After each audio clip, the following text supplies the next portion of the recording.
Sa video na to, look at this pare, isang malaking ulo ng mamsa dito sa Cebu. Kakain tayo ng iba't ibang sabaw dito sa Cebu. Ito literal, ang kapal ng balat mo.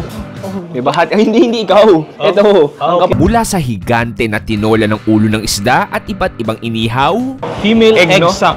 Egg sac. Ay, ibang klase. Putok-batok na Bisayang sabaw na maraming pechay. Tapos dama yung gulay. Damang-damo yung pechay agad. Susuntukin ka ng pechay. Lansiyaw at basoy. Sa like a comfort hug ng nanay mo after mawala mo sa mall. At kahit overloaded na pares. 75 pesos lang. Ganun kalaking serving. Ihanda ang tiyan dahil malulunod kayo sa sarap ng iba't ibang sabaw dito sa Cebu. And we will do an ultimate Cebu sabaw tour. Nakikita mo yan? Para siyang nilagang patang mozzarella. Ready ka na ba? To rock!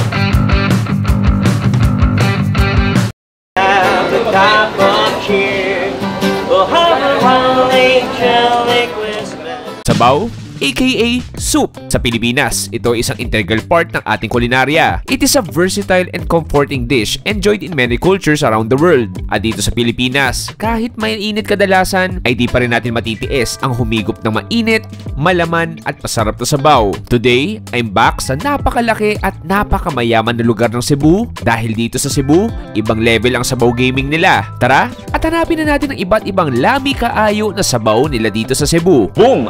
Pares! Idol Steve, how are you? I'm fine. How about you? I'm always okay. Welcome back to me again to Cebu. Joining me, my good friend at isang tanyag na food vlogger sa Cebu na si Idol Food Trip. Okay, of course, nandito tayo sa A1 Tinola and Sugbahan. So, ang A1 is basically famous sa kanilang mga iba't ibang klaseng inihaw na parte ng malalaking isda at saka of course, kanilang tinola signature na ang lalaki. Hindi pa pananghalian pero sobrang ng daming Cebuano nakain dito. Dito sa A1, hindi ka tuturuan magmaneho. Bagkus, they will drive you crazy dahil sa mga masasarap na putahin nila. Para bang ibabiyahe ka nila sa sarap. Ang konsepto ay pwede ka magpaihaw ng mga malalaking isda at seafood. At syempre, ang pinunta natin dito ay ang tinola nila na may malalaking ulo ng isda na lulutuin ngayon.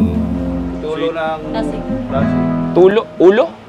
Ulo ng tasik. So ito sir, iba-ibang klaseng parte to. Ito, talakitok, ito. Talakitok. Lahat na itong laman, puro talakitok. Puro talakitok. Yung pinakamalaking ulo mo sir. Oh wow. Meron ding mamsa, ulo ng mamsa. Ito yung ulo ng talakitok tsaka ulo ng mamsa. Ito lahat. Oh, nice. Bihod po to, bihod. Tasik. Okay. Okay, the fish goes in. Old school pa rin pare.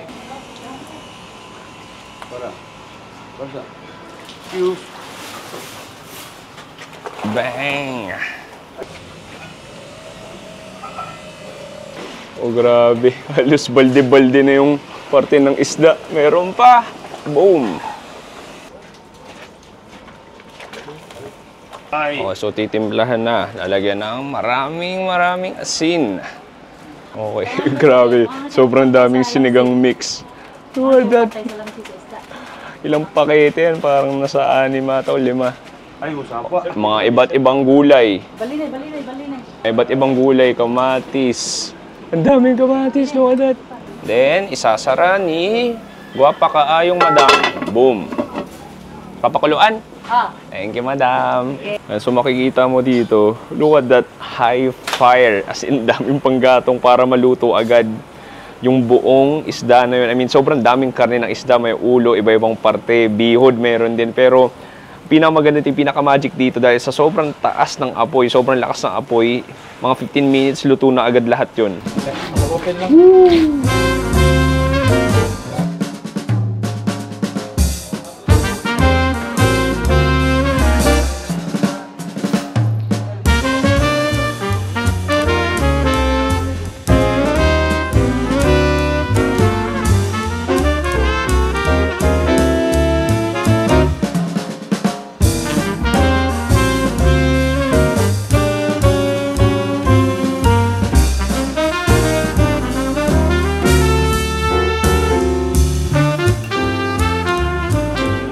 Kakaon natin to. Kauno na to ni. Kauno na to ni.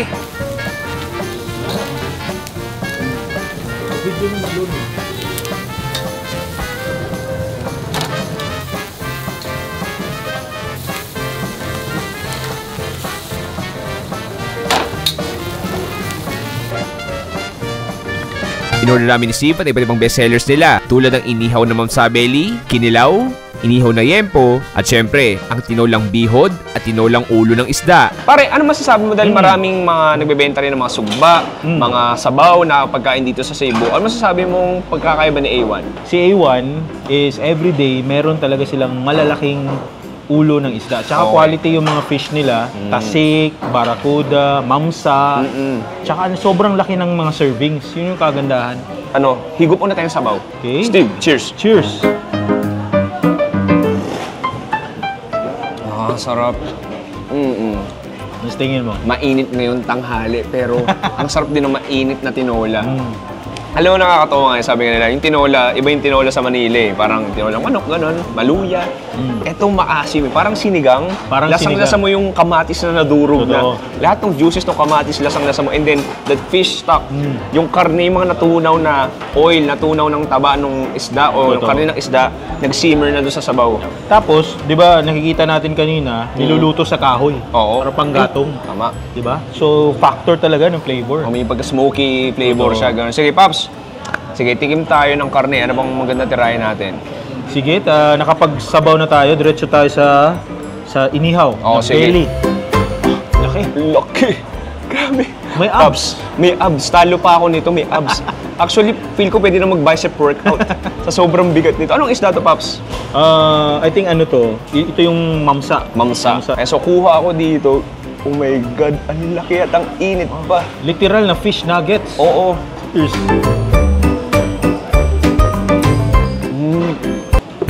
Sarap. Parang napapamark mids ka na. Sarap. Grabe, sobrang lambot. Napaka-creamy. Creamy na ano. Grabe. I mean, yung juices, Paps, as in, nagbo-burst na siya. Hindi rin pinakagusto ko doon. Yung labas may lutong. Ang Totoo. daming texture, pero grabe. Ibang klase, parang Yung kagandahan ng belly. Patty, dudon. marination niya, simple lang eh. Toyo. Simple lang. Feel ko may konting asin lang din yun. Pero, I just can't believe na how juicy it is. Yung flavor ng isda, yun natin din talaga eh, no? Ang totoo. sarap. Pinakagusto ko dito yung lutong. Yung may extra crunch Sa sa labas. labas. Oo. Ano sasawang favorite mo? Sige. So, gagawin kita, Toyo, suka, tapos maraming kamatis. kamatis, saka of course, Kalamansi. first na citrus, kalamansi. Grabe yun, makikita mo. All of that oil, all of the juices dripping. Ibang klase. Ay, grabe. Ang sarap sa feeling nung ano. Ang sarap sa feeling nung lambot. Sausaw ko sa toyo suka natin na may kamatis. Wala. Nasa Cebu ka, kailangan mag-mais kuha tayo.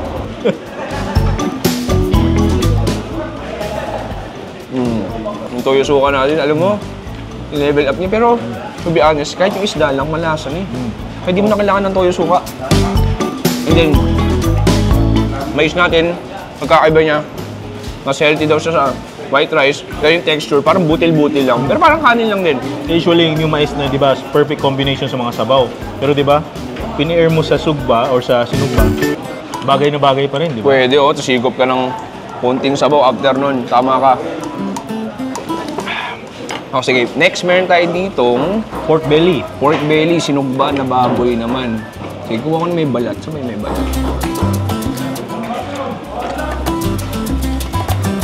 Alam kong mapapagym ako mamaya, pero parang sulit. Unang kainan pa lang. Kahit ako taga rito, na-enjoy ko pa rin. Grabe. Ang maganda sa kanya, Steve, kahit ang kapal ng karne, ang lambot pa rin. Totoo. Very smoky. Sweetness, wala nga gaano eh. More on the parang hindi ko alam kung may toyo ba nilalagay na parang garlic oil, hindi ko masabi. Simple lang. Ang sarap. Okay, meron tayo dito. Kilawin. Meron tayong kilawin dyan. So, Sige, ikaw na, Steve. meron siyang pipino, sibuyas, tsaka luya. Tapos ikaw na magtitimpla. Basically, lagyan mo ng suka. Tapos yung isda na sa loob. Sabi daw nila, yan yung barakuda na Uy, isda. kakaiba. Diba? Clear. Oo nga, no? White Kala fish na ko, talaga. kala ko blue marlin or tuna. Kilawin na barakuda. Cheers. Baka may katigasan. Tapos Oo. konting... Hindi, pero parang, yung naging texture niya, ang kapal. Parang ang, I mean, sobrang chewy niya. Parang kumakain ng ano pare. I mean, texture ng pomelo orange. Pwede. Parang gano'n. Ito bang pagkain na kinakain natin ngayon, pre? Kasi sabi mo na, si serve dito sa Iwan, mare-represent niya yung Cebuano food. Kasi naalala mo dati, pumunta ka, Naalala mo yung Su to Kill? Sutukil, yeah, Diba? exactly. Literal, ito yun. Sugba, Tuwa. tuwa, kilaw. Kilaw. Ah, Ganda perfect. ng Oo, combo. thanks for reminding, pare. Oo nga, tama. Su, to, kill. Oh, 2022 memories, Pops. Ito na yung dinosaur. Ito na yung isda or ulo ng mamsa. Okay. Sobrang laki. Kasama na yung bihod. Oo, so may bihod tayo dito. Ito, hiwalay, pero may bihod talaga.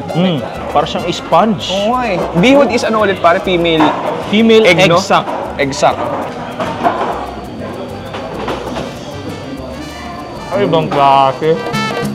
Ay, grabe bet ko. Alam mo, nakakain ako ng bihod sa Jensen, sa Davao. Pero ang sarap pala yung pag tinola.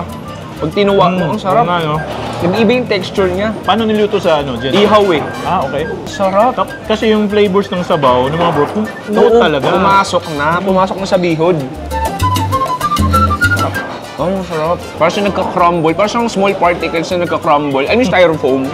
Alam mo, pag kinaskas mo yung styrofoam, may mga small circles na kumakalas. Totoo. Parang ganun nangyari sa bihod. This is one of the best versions ng bihod ng tikman ko. Look at this, pare. Isang malaking ulo ng mamsa dito sa Cebu. Malaki pa sa ulo ko, finally. Grabe, sige, Pops. Oh my God. Sobrang taba niya. Grabe. Sobrang taba. Di ko ma-explain kung gano'n siya kataba pakiramdam sa kamay. Laman. Grabe. Iba yung andulas niya. Andulas na mataba. Totoo. Eh, yung karne, parang ka na kumakain ng baka sa kapal. Parang hindi siya, karne ng isda. Pansin ko, kumuha ko sa, parang bandang gitna. So, may nakuha akong parang dark meat dito. Tapos nakuha akong white meat dito. Tapos yung parang medyo matabang part doon sa skin. So, parang ang dami yung texture sa bibig mo. Ang ganda ng engagement sa bibig. It's like, you keep on eating na wala ka ng pake kung nagda-diet ka o hindi dahil ang sarap. Addict talaga. The quality, the vibes, di ba? Parang karinderya lang din, daming kumakain pamilya, iba lunch break lang. Pero kumakain na malalaking isda, ng inihaw. Kahit ito lang, isang buong pamilya, bagay na bagay. Hindi, totoo. Paps, try mo yung mata niya, parang mas malaki pa sa golf ball. Sige, tingnan natin. So makikita mo, wow. Oh my God, parang tinitignan niya ako. Grabe, makikita mo yung taba. Kala mo, taba ng baka. Lahat ng entire puti. Oh my God, ang taba yan. Grabe na yan, Steve. Parang siyang taba ng baka. Parang taba rin ng baka o baboy. Tinola jelly. Tama yun ha, tinola jelly. Ganun-ganun nga yung pakaramdam sa bibig ko. Bone marrow, pumutang bone marrow ni. It's just super fatty. Madulas sa bibig. May konting cartilagey texture siya. Pero yung lasa niya, isda pa rin. Ang sarap. Maniwala ka, pare. I'm enjoying every bite of this food, of this Sotokil. Dito sa A1, dito sa Cebu. It's nice to be back. Di ka pwede magkamali na kumain ng sugba, ng tuwa, tapos ng kinilaw. Kasamahan mo pa ng perfect na mais. Isa pang agad para sa inyo. Alam ko, nagugutom na si Princess behind the camera. Kaya tapusin na natin to, then proceed tayo sa next food trip dito sa Cebu. Meron pa? Tama!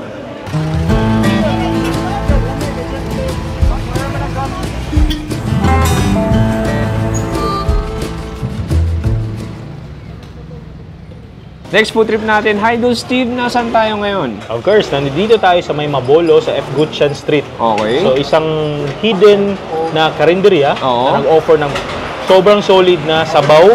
May mga pechay. Oh, pare, pansin ko parang lumulutang yung pechay dito. Oo talaga. Heto ang kakaibang sabaw sa isang maliit na karinderya sa kanto ng Mabolo, Cebu. Dahil karamihan ng sabaw nila dito ay may sangkap na gulay na pechay. Meron silang hilagang baka, hilagang pata, at ang kanilang kakaibang balbakuwa. Ano, sir? Baka to, no? Oh, baka sir. Ay, nilaga? Nilaga. Ang nilaga.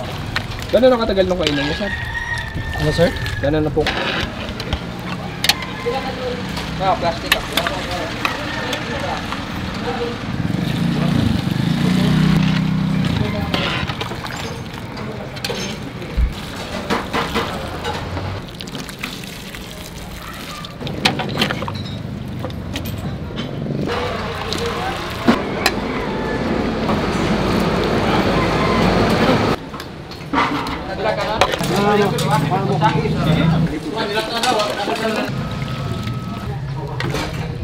Pero Pops, I really love the vibes.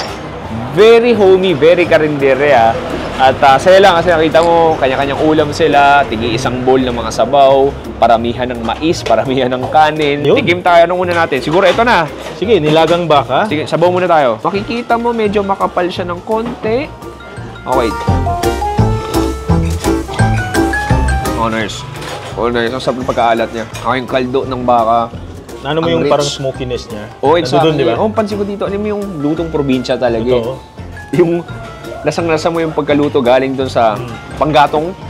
Oh, nice. Kaya Ang sarap. Tapos dama yung gulay. Damang-damo yung pechay agad. Susuntukin ko ng pechay. Grabe. Oo. Alis konsensya talaga. Sige, punta tayo sa karne. Lambot. Ano ba? Parang pwede atang chopstick gamitin ko dito eh. Pwede. Paps, kita mo, tignan mo to ah. Wala nang effort.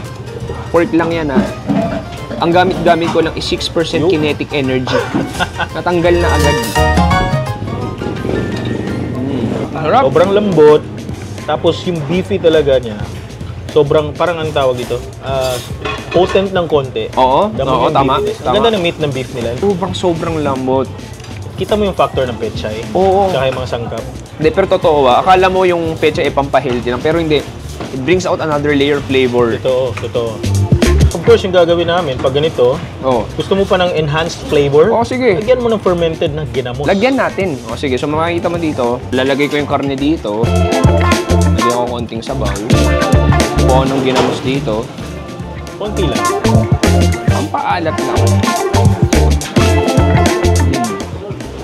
Oh, nice. That brining solution. Galing dun sa ginamos yung alat. Pero, in a good way. Ibang klase. Ang kagandahan ng ginamos na to, mix siya. Meron siyang hipon. Mm, Maliliit na hipon. okay, kaya pala, okay. Tapos may, di ba, may ibang... O, kaya pala hindi shrimp parang cake. dilis, hindi lang dilis o anchovies Hindi, na titikman ko. Punta tayo dito sa balbakuwa natin. So, yan. Ang lapot. Di ba? So yung typical balbako, wala talagang pechay. Oo. So, Ito, yan. meron ba? Naubos na kasi yung... naubos na. Pero meron talagang pechay dapat to. Tapos meron siyang pineapple, ah. Pineapple. Sige, ayoko niyan. Ayoko, hindi kita judge, pero ayoko na pineapple sa pizza. Pero sige, tikman natin. Chefs, iba. Ano po nakakatuwa, Brad? Hindi ko itong Mindanao, Visayas. May kanya-kanya silang version ng balbakuwa. Oh, nice. Una sa lahat, ang kapal ng texture niya. Parang kung kumakain ng blue. Sobrang lapot. Yun yung flavor. Hindi ko alam saan nanggagay. Luya. Luya. Sobrang siya. maluya yung balbakuwa nila. Tapos Na wala hindi siyang- karaniwan. Hindi overpowering sa mga black beans, Oo, mga wala. star anise. Oo. Hindi, matamis. Yung tamis galing doon sa pinya. Pinya. Hindi sa galing sa asukal or what, Oo. pero galing sa pinya. So, yung tamis yung may konting fruity flavor. Look at that. Grabe. Grabe. Ito literal, ang kapal ng balat mo. Diba? Hindi ikaw. Ito, ang kapal okay. ng balat. No. Hindi masyadong sobrang lambot. Nandun pa rin yung makakanguya pa rin. Kaya I mean, to be honest, overwhelming. Medyo na-overwhelm lang ako kasi usually, yung balbakuan ng titik. Hindi ko alam kung iba kasi usually sinachap-chap yun eh. Yung iba, So pag kinain mo, parang mga small cubes na lang. Ito kasi sobrang laki. So, damang-dama mo. Yung sobrang alugo. Damang-dama mo yung pagka-bounciness niya sa bibig mo. May anghang siyang konti sa at the back of your tongue, may konti eh. Okay, last pare, ito yung Uy. Steve yung yan yung parang parte ng paa ng baboy. Kita mo, may nakalutang na blanket ng... Nakita mo? Oo. Nakikita mo yan? Para siyang nilagang patang mozzarella. Mozzarella. Rin, no? Harap. Sa ano mo, sa malalasahan mo, nandoon yung gulay. Kagaya ng kalabasa.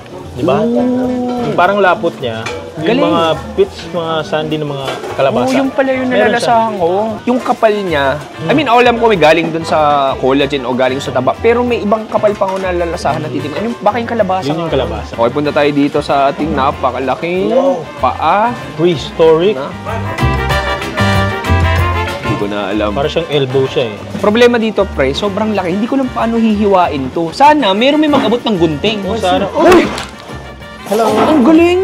Paano mo nalaman? Nakailangan namin ng gunting. Sir, baka pwede Para namang kasi dito. kuha ako dito ng parting to. Kala ko nag-diet ka. Mukhang masarap eh. Minsan lang ako nasa Cebu. Sige, bahala na. Cheers, pare.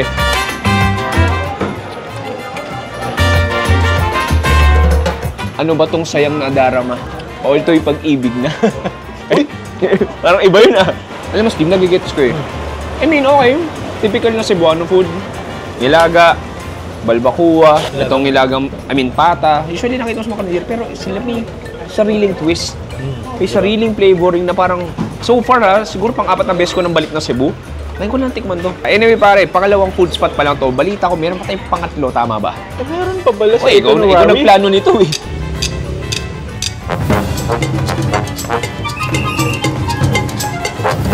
Next sabaw food trip, ay bawal ka talaga maging sabaw dahil literal, sabaw na naman ang kakainin natin. O diba? Sabaw na ako. Anyway, nandito tayo sa Kuya Henry's Karinderya upang umorder ng kanilang beef basoy na isang Bisaya fragrant meaty soup with vegetables and lemongrass at ang kanilang lansiaw, aka Cebuano soup number 5 na ang karne ay gawa sa ari ng baka. Okay Paps, ang dami na namang klase ng ulam. Dami, mga klase-klaseng sabaw, balbacoa, lansiaw, special nila na basoy, at saka kinuha mo lansiaw eh. Ibang klase talaga Paps, ginagawa natin isang ultimate Cebuano sabaw tour. Meron tayo ditong lansiaw, which is, alam nyo na yun, lansiaw is yung ari ng baka. Okay. At di ko alam kung meron ding itlog dyan. Pero makikita mo, ito, feel ko yung ari ito.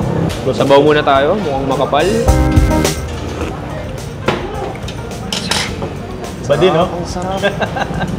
Oh my, parang lasang curry, papuntang curry. Ito, lasang curry siya. Pepper, gandang factor ng bell pepper. Oh, I mean, Minsan lang yung the feast of flavor sa bibig mo, the onions, yung luya, yung bell pepper. Oh, nice. And then, yung kaldo, inatunaw ng mga taba, natunaw ng mga collagen. Oh, perfect, pare. So, Steve, anong titirahin mo dyan? Ako, utak ba to? O itlog? Itlog to. Sige. aroma din ng luya nandoon. Saka may konting anis ata. Konting anis. Ang ganda ng lansiaw nila recipe dito. Oh yeah, parang organic lip balm. Pero ano Pops, maganda. Hindi siya overwhelming. Siguro kung pero iba, sabi nila, ari ng baka, matatakot kumain kasi, di ba? Medyo maselan. Pero kung sasabihin, pwede papatigil mo sa kanila, di mo sasabing ari ng baka, parang normal na karne lang eh. Parang sarap ng paggaluto. Tama ka, the textures, ang dami. Pero higit sa yung flavoring, ang sarap. Good job, good job. Yan yung basoy. Okay. So, basically, chunks of beef, ang daming mga sahog, tsaka sangkap, tsaka yung lumulutang ng mga fats. Parang ilaga lang din siya, ano? Pero sige, kuha ko ng sabaw tsaka karne na. Ikaw, kuha ka rin, Pops. Kuha naman konting gulay. Pampalis konsensya.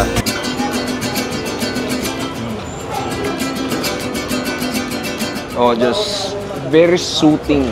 It's like a comfort hug ng nanay mo after mawala mo sa mall. Ano yung feeling na nawala ka sa mall, tapos after 1 hour nahanap ka ng nanay mo, hinakap mo siya, ganun yung swabe ng pagkasabaw niya. Just a rich, thick beef broth na dumadapo sa dila mo. At the same time, yeah, maluya. Definitely maluya siya. May distinct siya na flavor. Nanggagaling ata sa isang special na pepper spice. Ah, totoo ba? Oh. So far, dami nating sabaw na nakain ngayon, na Cebuano sabaw. Pero lahat sila may kanya-kanyang flavor profile. Kaya nga. May kanya-kanyang distinct na itsura, may kanya-kanyang distinct na flavor na hindi pa ulit-ulit. Totoo. Galing, ang galing pare. Alam mo, isa pa ako, gusto ko tikman tong karne. Kanina medyo tabay na tikman ko, ito karne ko. Kaninang ginagang baka. Masarap. Ito rin, masarap. Anyway pare, hindi pa natatapos yung ultimate Cebuano sabaw tour natin ngayon. Steve, meron pa bang isa? Ay, meron pa. Itong sabaw na to, marami ito sa Manila. Okay, uy, medyo intriguing. Babigyan mo ng konting clue. At meron kaming version nito, okay? Basta yung clue is overload. Last sabaw natin ay literal na overloaded. Kung sa Manila, sikat ang pares, dito sa Cebu, may ilan-ilang karinderya na nagbebenta nito. Katulad dito sa Queen's Paresan na nagbebenta ng 75 pesos overloaded beef pares na pwede mo samahan ng iba't ibang crispies, aka iba't ibang Cebuanong pritong pagkain. Kaya smile ka lang. Yan.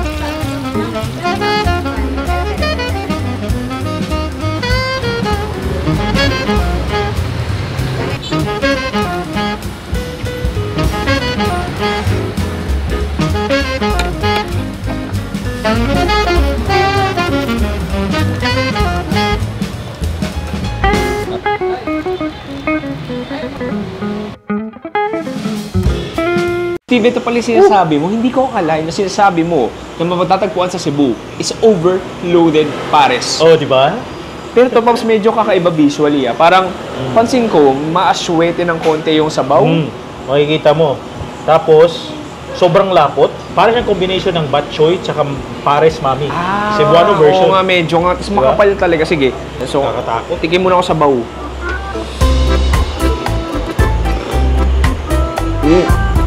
Okay. Alam mo, to be fair, medyo kalasa niya rin naman. Hindi, medyo kalasa, pero actually kalasa. Uy, mabawang na. Yung garlic flavor, napakalakas. Totoo. Malakas yung garlic flavor niya. Oo. Tapos para siyang halos, if na-try mo yung, di ba, na-try mo na yung humba, para siyang masabaw na humba Medyo. na pares combo. Pero, in all fairness, masarap. Malapot, makapal, pero malinaw naman yung sabaw. Kalamansi, Lagay ako, patako kalamansi. Lagay tayo ng sili. Pang. Ang gawin ko, kuha ako ng karne. Kuha ng konting pork chop. Kuha ka rin, Paps, ha? meron siyang pork chop or adobo yun sa amin tawag. Adobo, tapos yung karne. Charong bulaklak, meron din yan. No? Actually, Paps, pwede ka magpadagdag ng mga crispy fried Oo, food. nakita ko. Ano ba, Para may sobra. fried chicken, may ginabot. Isaw, ginabot. tsaka Ito sa atin, pork chop ata Pork ito chop. nilagay. Sige, tikman natin. Cheers. Yung pork chop yung may lasa na. Bigay siya talaga ng magandang experience sa bibig mo sa sabaw, tsaka yung crunchiness ng pork chop. Alam, pinaka nakakaloko dito, pare. Lahat ng to, 75 pesos. 75 pesos lang. Ano kalaking serving? Diba? How nice. That's ultra savory, mustard, anise, mag-garlic. The noodles natin, malambot. I mean, wala na ganong nguya eh. Perfect lang din. And yung karne, malambot din, mataba. Oh, nice. And then yung extra texture ng crispiness. Galing sa crispies. Basta appreciate ko yung Cebuano na pagkain eh. Ang daming klase ng sabaw. Dami. Mahilig sa sabaw na kahit anong paraan, papalumutian, iibahin yung flavor, kahit parepes na klase ng karne, pero iibahin yung flavor. I mean, from laman loob, from normal na karne ng baka, baboy, gagawa nila lahat ng paraan para magkaroon ng sabaw. Steve, maraming salamat. Cheers! Welcome. Gusto ko magpasalamat sa sponsor ng video na to, ang Cebu Quincentennial Hotel at Restaurante Trinidad. Malinis, malaki at maganda ang kwarto. Isa to sa mga bago pero dinadayo na hotel dito sa Cebu. At sa ground floor nito, ang Restaurante Trinidad ay isa sa mga sikat na restaurants dito sa Cebu na nagbebenta ng iba't ibang authentic Spanish food. Talaga namang relaxing ang stay mo at sa same time, mabubusog ka na masasarap na putahe. Kaya Pops, kung gusto mo ng affordable, magandang location at relaxing na hotel, may sasuggest ko ang Cebu Quincentennial Hotel. Anyway, back to the video. Oy, pare, dito nagtatapos ang ating ultimate Cebuano Sabaw food tour dito sa Cebu City. Hi, Steve, maraming salamat. You're welcome. Baka may gusto i-promote. Oh, of course. So, follow Hydol Food Trip on all social media accounts. So, for more fun food reviews. Pops, follow yung Idol Food Trip Panigurado since 2022. Isang tunay na maasahan na tropa. Follow yun na siya. Maraming salamat sa panonood. Si Chewy dito sa Cebu nagsabing stay safe. It's a good night and good. Do the honor, pare. Bang! Mag-workout pa tayo, ha? Totoo ba? Ako lang ata sa mag-workout ngayon eh. How rich it is. Yung flavor ng isda.